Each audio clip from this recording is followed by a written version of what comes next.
Tengan muy buenos días, alumnos. En esta semana número 10 vamos a empezar con la segunda parte de lo que es el lenguaje. Ya en la semana 10, les envié lo que era el lenguaje, la primera parte, en donde hablábamos de que para hablar del lenguaje teníamos que agruparlo en tres grandes perspectivas por las diferentes definiciones que encontramos acerca del lenguaje. Y les decía pues de que los agrupábamos desde la perspectiva de la semiótica, de la pragmática y de la lingüística.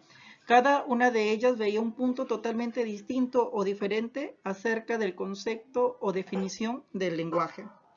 En esta ocasión, en la parte 2 del lenguaje, vamos a ver la segunda parte del lenguaje, que en sí de lo que son las funciones del lenguaje. Para hablar de las funciones del lenguaje tenemos que hablar de dos grandes lingüistas, de Karl Bühler y de Roman Jakobson. Cada uno de ellos habla de las funciones del lenguaje. El primero en hablar sobre las funciones del lenguaje es Karl Bühler. Pero Karl Bühler solamente hablaba de que existían tres tipos de funciones del lenguaje. Mientras que más adelante el lingüista Roman Jakobson, en su teoría acerca del lenguaje, nos dice de que son 6 funciones del lenguaje. Es decir, él no viene a descartar las 3 primeras funciones que había propuesto Karl Bühler, sino que dice que él completa el trabajo que había dejado, según Roman Jakobson, inconcluso el lingüista Karl Bühler. Entonces, ¿cuáles serán estas 3 funciones del lenguaje del cual nos hablaba Karl Bühler? Por ejemplo, Karl Bühler, el lingüista, propuso que existían 3 únicas funciones del lenguaje. Él nos hablaba de la función representativa o referencial. Él nos decía de que este tipo de función representativa o referencial, por la cual se transmite una información objetivamente, y es la función principal del lenguaje, ya que es la que transmite la información más amplia. Es decir, este tipo de función representativa o referencial es la función que comunica todo aquello que nos rodea. Aquí tenemos a las noticias que son objetivas, veraces, hechos históricos, hechos trascendentales, todo lo que está pasando, por ejemplo, en la actualidad, en estos momentos, son tipos de funciones representativa o referencial. Es por ello que Karl Bühler decía de que esta función era la más importante de las 3 funciones del cual él nos hablaba. Luego, él nos habla de la función expresiva o emotiva. Justamente en esta función expresiva o emotiva nos dice de que expresa los sentimientos del emisor. Es decir, nosotros como emisores, a través de estas funciones, vamos a transmitir nuestros estados de ánimos, nuestros gustos, nuestras preferencias, nuestras molestias, nuestras quejas, en fin. Todo, vamos a expresar todo nuestro mundo interior cuando lo vamos a dar a conocer. Y por último, él nos hablaba de la tercera función, conativa o apelativa. En esta función conativa o apelativa, nos dice que aquí es la función que mediante la que se influye en el receptor del mensaje mediante órdenes, mandatos o sugerencias. Es decir, esta función va a buscar un cambio de actitud en nuestros receptores. Es decir, nosotros como emisores vamos a querer que mediante nuestro diálogo o nuestro acto comunicativo haga un cambio en la actitud de nuestros receptores. Aquí vamos a estar en esta función conativa o apelativa. Estas son las 3 funciones del lenguaje del cual nos hablaba Karl Bühler. Pero como les decía, de que Roman Jakobson más adelante, él viene y completa estos 3 tipos de funciones. Y es por eso de que él luego nos habla. En el modelo de Bühler le parecía incompleto a Roman Jakobson, quien redefinió sus funciones y añadió otras 3 sobre los ejes de los factores de la comunicación. Cuando nosotros hablamos de los factores de la comunicación, nos estamos refiriendo a los elementos de la comunicación. Ya sabemos que nosotros tenemos en los elementos de la comunicación a un emisor, a un receptor, a un código, a un canal, a un mensaje, a un contexto y a un referente. Entonces, esos son los elementos de la comunicación. Es decir, Roman Jakobson incluye o lo relaciona o correlaciona a las funciones del lenguaje con cada elemento de la comunicación. Es por eso que él nos habla de una función emotiva, expresiva o sintomática. Hay que aprenderlo con los 3 nombres porque en los exámenes de admisión de la Universidad Nacional de Piura viene cualquiera de los 3 nombres. Y si usted se lo aprende con solo un nombre, luego va a tener problemas al momento de desarrollar. Entonces, la función emotiva, expresiva o sintomática nos dice que por ella el emisor habla de sí mismo, de su mundo interno, transmite emociones, sentimientos, gustos, desagrados, etc. Está relacionando justamente a este tipo de función con el elemento de la comunicación que es el emisor, ¿cierto? El emisor es el que transmite o da a conocer todo su mundo interno. Luego, él nos habla de la segunda función, apelativa o conativa, o también se le conoce como imperativa o cominativa. Cuando hablamos de esta función se va a relacionar con el receptor. ¿Por qué con el receptor? Porque aquí trata de influir en el pensamiento, en las actitudes y en la conducta del receptor. Se ejerce la función apelativa en las preguntas, en las órdenes, en los ruegos, en las exhortaciones, en los consejos, en los manuales, en los reglamentos, los avisos publicitarios, las propagandas políticas, etc. Es decir, en todo lo que les acabo de mencionar, lo que busca es un cambio de actitud en los receptores. Por ejemplo, nuestro reglamento interno de nuestra institución es un claro ejemplo de la función apelativo-conativa porque busca en ustedes cambiar sus actitudes.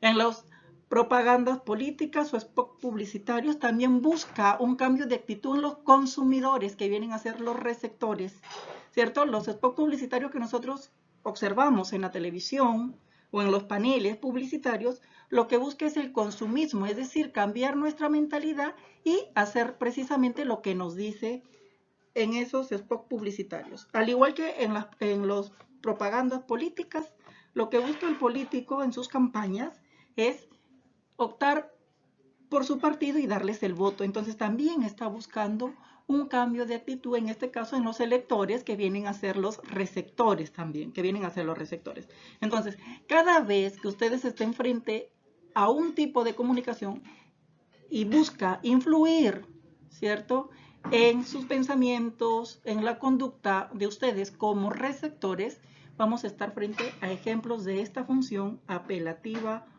o conativa, imperativa o cominativa. Con estos 4 nombres se conoce a esta función. Luego también Roman Jacobson nos habla de la función metalingüística, semántica, reflexiva o de glosa. Cuando él habla de esta función metalingüística, él la relaciona con el código, ¿cierto? Porque aquí, ¿qué es lo que hace? Se utiliza el código para hablar del mismo código, solo son los ejemplos en un texto o en una clase de gramática, es decir, en nuestro curso. ¿Por qué decimos de que se utiliza el código para hablar del mismo código? Cuando nosotros hablamos del código, nos estamos refiriendo a nuestro idioma o a una lengua. En este caso, nuestro código es el idioma español o castellano, que es el mismo. Por lo tanto, en los momentos o en los temas que hablamos sobre la gramática o sobre nuestra lengua, es en los cursos de gramática o cuando leemos un texto. Entonces, estos ejemplos, digamos, nuestros temas de gramática, nuestros conceptos que hablemos en el curso de gramática van a ser claros ejemplos de esta función metalingüística, semántica, reflexiva o de glosa. Recuérdenlo bien. Solamente en las clases de gramática se utiliza el código para hablar del mismo código. Recuerden de que el código es el idioma y nosotros hablamos del idioma en las clases de gramática porque recuerden que lo que busca la gramática es el uso del idioma correcto. Entonces, estos van a ser los únicos ejemplos de esta función metalingüística, semántica, reflexiva o de glosa. Luego, él nos hablaba de la función fática o de contacto. Y esta función fática o de contacto se comprueba en esta función si el canal funciona, si funciona correctamente. Sirve para empezar, mantener y finalizar una comunicación. Se ejerce esta función fática de contacto en los saludos, en las despedidas, en las fórmulas sociales de cortesía, las unidades lingüísticas usadas en las conversaciones telefónicas o en las expresiones introductorias. Es decir, cuando nosotros utilicemos ¿ya? Palabras que busquen comprobar que el canal funciona correctamente. ¿Cómo yo me doy cuenta si el canal funciona correctamente? Por ejemplo, cuando nosotros tenemos una llamada telefónica, a veces estamos conversando y de repente la otra persona que está recepcionando la llamada no contesta. Y tú le dices, aló, ¿me estás escuchando? ¿Sí? ¿Aló, me escuchas? Entonces, esas son unidades lingüísticas que utilizamos nosotros para comprobar si es de que el canal está funcionando a la perfección. Por eso también nos dice los saludos, ¿cierto? Porque cuando uno saluda, espera la respuesta de la otra persona, pero muchas veces no obtenemos la respuesta de la otra persona a la que saludamos.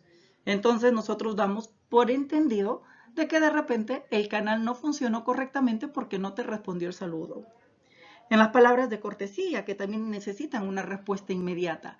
Entonces, cada vez que nosotros utilicemos palabras o unidades lingüísticas que nos permitan comprobar que el canal, es decir, el medio por donde enviamos la información, funcione correctamente, van a ser claros ejemplos de la función fática o de contacto. Luego tenemos a la función estética, literaria o poética. Esta función Roman Jacobson la relacionó con el mensaje, porque aquí lo que busca es que en el mensaje tenga belleza.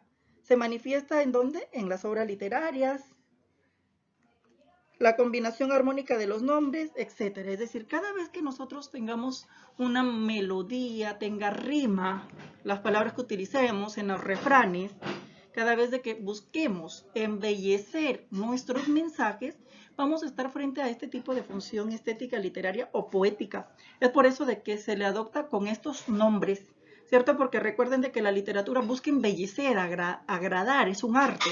Y nosotros pues nos vemos en las poesías, en los poemas, en los versos, ¿cierto? En los refranes. Ahí lo que hace el hombre es embellecer las palabras. Por lo tanto, cada vez que nosotros buscamos o leamos algo que nos enseñe a tener una musicalidad, una armonía de sonidos entre palabras, van a ser ejemplos de la función estética, literaria o poética.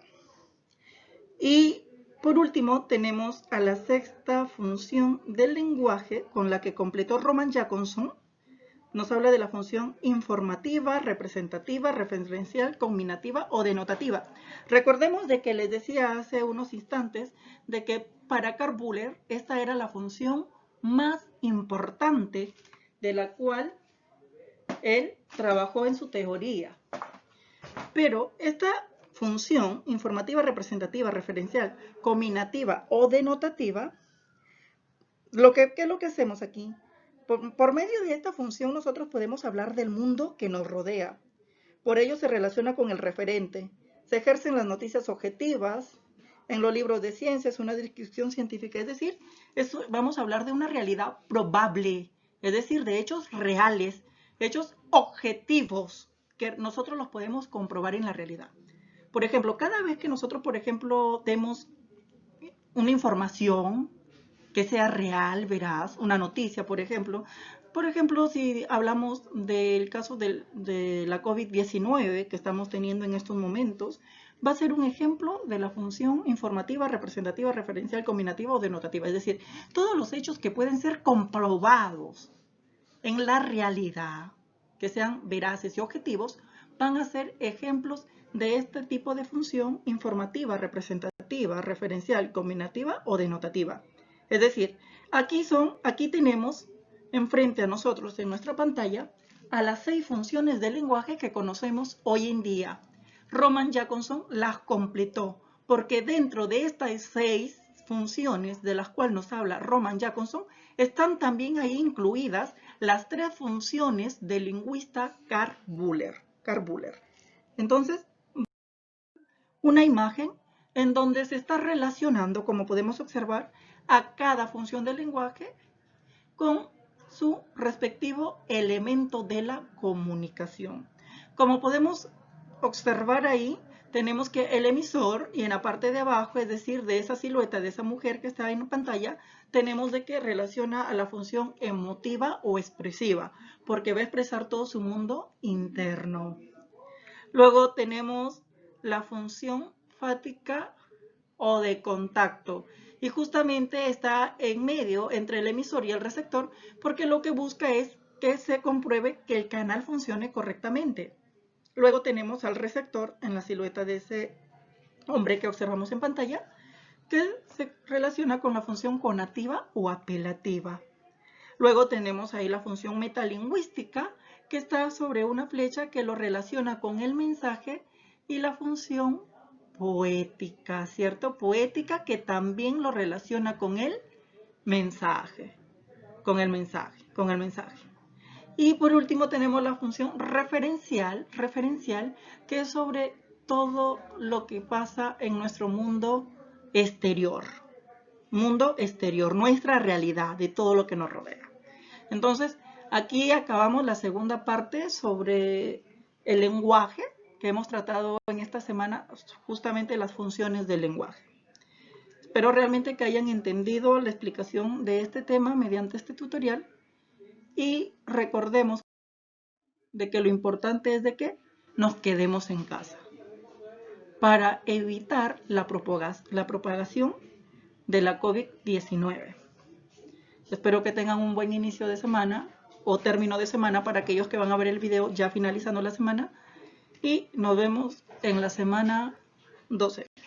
Hasta luego.